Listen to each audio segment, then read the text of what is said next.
क्रियापदाचे काळ व अर्थ. मराठीत काळाचे मुख्य 3 प्रकार पडतात, जसे वर्तमान काळ, भूतकाळ आणि भविष्यकाळ. या प्रत्येक काळाचे प्रत्येकी 4 उपप्रकार पडतात, जसे साधा, चालू, त्यालाच आपण अपूर्ण म्हणतो. तिसरा प्रकार म्हणजे पूर्ण, तर चौथा प्रकार म्हणजे रीतिकाळ. काळ ओळखण्याची सोपी पद्धत. वाक्यात क्रियापद एकटेच असेल तर तो कोणता ना कोणता साधा काळ असतो. जसे मधु पुस्तक वाचतो, यात क्रियापद एकटेच आहे म्हणून वाक्याचा साधा वर्तमान काळ आहे.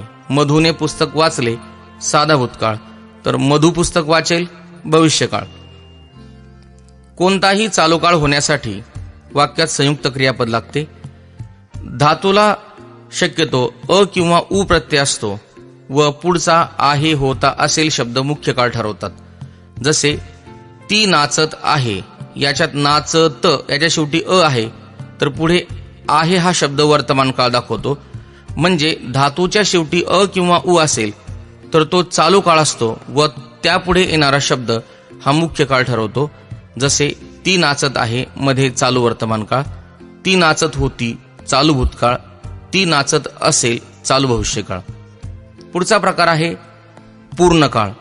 कोणताही पूर्ण काळ करण्यासाठी सुद्धा संयुक्त क्रियापद लागते. यामध्ये धातू साधिताच्या शेवटी ओ, ए, आ किंवा ई हा स्वर लागतो व पुढे आहे, होता असेल हे सहाय्य क्रियापद लागते. जसे त्याने चिंच खाल्ली आहे हा पूर्ण वर्तमान काळ, त्याने चिंच खाल्ली होती हा पूर्ण भूतकाळ, त्याने चिंच खाल्ली असेल हा पूर्ण भविष्यकाळ. पुढचा काळ आहे रीतिकाळ. घटनेची पुनरावृत्ती दर्शवण्यासाठी हा काळ वापरतात. धातूच्या शेवटी अ हा स्वर असतो तर पुढे येणारे शब्द त्याचा मुख्य काळ ठरवतात. जसे तो खोटे बोलत असतो, यामध्ये रीती वर्तमान काळ. तो खोटे बोलत असे रीती भूतकाळ, तर तो खोटे बोलत जाईल हा रीती भविष्यकाळ. वाक्याच्या शेवटी जर 2 क्रियावाचक शब्द असतील व त्यातून भिन्न क्रिया व्यक्त होत असतील तर फक्त शेवटच्या शब्दावरून वाक्याचा काळ ठरतो व तो काळ कोणता तरी साधा काळ असतो. जसे आई मंदिरात जाऊन आली साधा भूतकाळ, आई मंदिरात जाऊन येईल साधा भविष्यकाळ, आई मंदिरात जाऊन येते साधा वर्तमान काळ. काळांचे उपयोग. पहिला आपण पाहूया वर्तमान काळ.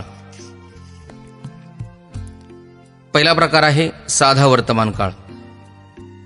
शास्त्रीय नियम, नित्य घटना, त्रिकाल सत्य, सुविचार नेहमी साध्या वर्तमान काळात असतात.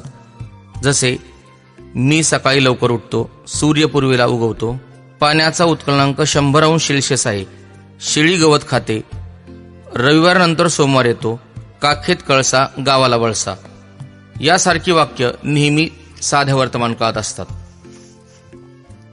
पुढचा प्रकार आहे भूतकाळातील घटना नाटकी स्वरूपात साध्या वर्तमान काळातून दर्शवितात. याला ऐतिहासिक वर्तमान असे म्हणतात.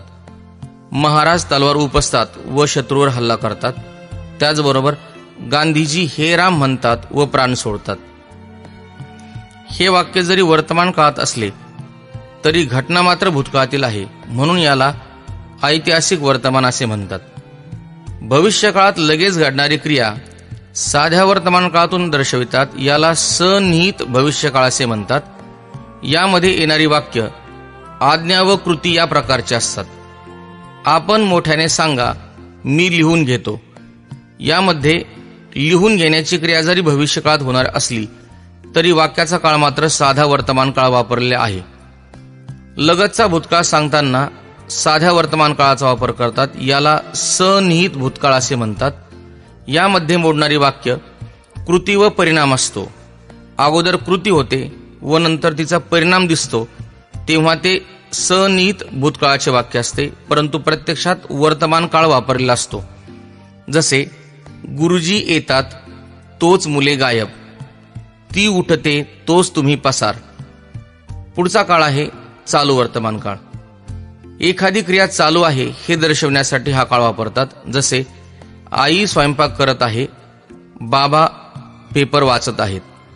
पुढचा काळ आहे पूर्ण वर्तमान काळ. नुकतीच पूर्ण झालेली क्रिया दर्शवण्यासाठी हा काळ वापरतात. जसे मुलाने पुस्तक वाचले आहे, आईचा स्वयंपाक झाला आहे. रीतिवर्तमान काळ. रीतिवर्तमान काळातून वर्तमानात एखादी घटना सातत्याने घडते किंवा तिची पुनरावृत्ती होते हे दर्शविले जाते. जसे ती नाचत असते, तो नेहमीच उशिरा उठतो. पुढचा काळ आहे तो म्हणजे भूतकाळ. पहिला प्रकार साधा भूतकाळ. साध्या भूतकाळातून पूर्वी घडलेली क्रिया दर्शविली जाते. जसे महाराज शौर्याने रडले, तिने गृहपाठ केला, तो शाळेत गेला. जर तरचे संकेतार्थी वाक्य तयार करण्यासाठी सुद्धा साधा भूतकाळ वापरतात. जसे जर तो आला तर ठीक. पुढचा प्रकार आहे वर्तमान काळातील चालू क्रिया संपण्याच्या बेतात असताना ती साध्या भूतकाळाने दर्शवितात. म्हणजे प्रत्यक्षात डोळ्यांना साधा भूतकाळ दिसतो, परंतु ती क्रिया चालू असते. जसे ती पहा बस आली. यात बस समोरून येत असताना सुद्धा आपण साध्या भूतकाळाचा वापर केला आहे. वाक्याचा काळ विचारल्यास तो साधा भूतकाळ सांगावा. ते पहा गुरुजी गेले. पुढचा प्रकार आहे निसंशय भूतकाळ. एखादी क्रिया भविष्यकाळात खात्रीने होणार हे दर्शवण्यासाठी साधा भूतकाळ वापरतात. जसे गृहपाठ पूर्ण कर, नाहीतर शिक्षा झालीच म्हणून समज. अशी वाक्य अट व परिणाम या प्रकारात मोडतात. पुढचा काळ आहे चालू अपूर्ण भूतकाळ. भूतकाळात एखादी क्रिया चालू होती हे दर्शवण्यासाठी हा काळ वापरतात. जसे आईचा स्वयंपाक चालू होता, तो पेपर वाचत होता. पुढचा काळ आहे पूर्ण भूतकाळ. भूतकाळात एखादी क्रिया घडून गेली होती हे दर्शवण्यासाठी हा काळ वापरतात. जसे त्याने निबंध लिहिला होता, तिचे जेवण झाले होते. पुढचा काळ आहे रीतिभूतकाळ. भूतकाळात घटनेची पुनरावृत्ती दर्शवण्यासाठी हा काळ वापरतात. जसे मामाच्या गावी गेल्यावर मी नदीकाठी गोट्या खेळत असे, तो खोटे बोलत असे. पुढचा काळ आहे भविष्यकाळ. भविष्यकाळातील पहिला प्रकार साधा भविष्यकाळ. भविष्यात घडणारी क्रिया दर्शवण्यासाठी या काळाचा वापर होतो. जसे पुढच्या आठवड्यात मी मुंबईला जाईल. संकेत दर्शक वाक्यातून सुद्धा साधा भविष्यकाळ वापरला जातो. जर तू येशील तर मी मदत करेन. अंदाज किंवा अशक्यता दर्शवण्यासाठी सुद्धा साधा भविष्यकाळ वापरतात. जसे आई घरात असेल, सर्वच कसे बुडतील. पुढचा प्रकार आहे चालू भविष्यकाळ. भविष्यकाळात एखादी क्रिया चालू असेल हे दर्शवण्यासाठी हा काळ वापरतात. जसे ती खेळत असेल, तो बोलत असेल. पुढचा काळ आहे पूर्ण भविष्यकाळ.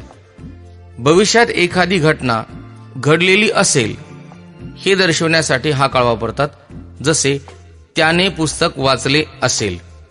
आणि शेवटचा काळ आहे तो म्हणजे रीतिभविष्यकाळ. एखादी क्रिया भविष्यात पुन्हा पुन्हा घडणार हे दर्शवण्यासाठी हा काळ वापरतात.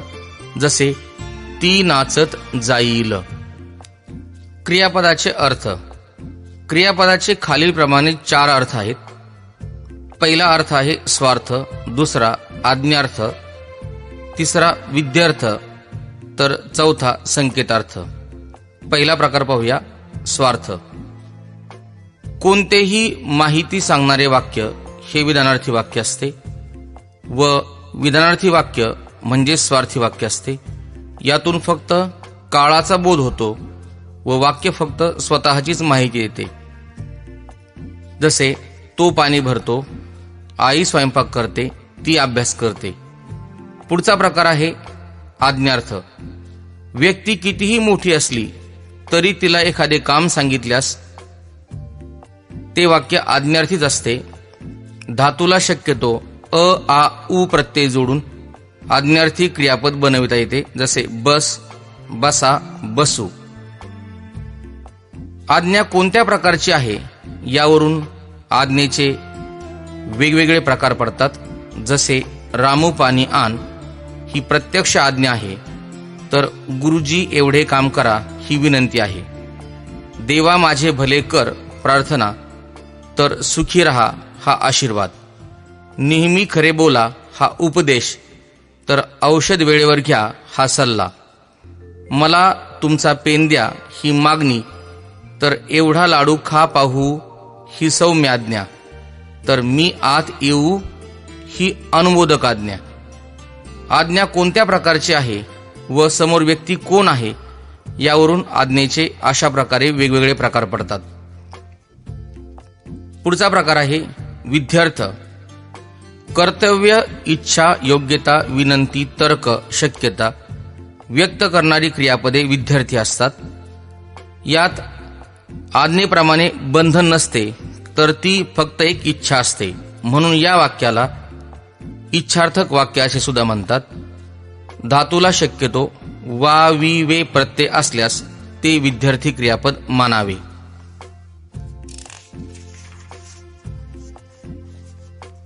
जसे कृपया सहकार्य करावे ही विनंती, आज पाऊस पडावा ही शक्यता, मला चांगले गुण मिळावेत ही इच्छा, तर ती बहुधा शाळेत असावी हा तर्क, थोरांची आज्ञा पाळावी कर्तव्य, तर या पदासाठी BA उत्तीर्ण असावे ही योग्यता. चौथा प्रकार आहे संकेतार्थ. जर तर अर्थाने जोडलेली कोणतेही वाक्य संकेतार्थी असते. जसे जर अभ्यास केलास तर यश मिळेल, जर लवकर आलात तर बागेत जाऊ, पास झालो की पेढे वाटील. शेवटचा प्रकार आहे आख्यात विकार. संस्कृतमध्ये क्रियापदाला आख्यात असे म्हणतात. लिंग, वचन, पुरुष यामुळे क्रियापदाच्या रूपात जो 7 प्रकारे बदल होतो त्याला आख्यात विकार असे म्हणतात. यासाठी विद्यार्थ्याने पुस्तकातील चार्ट पहावा व तो पाठांतर करावा.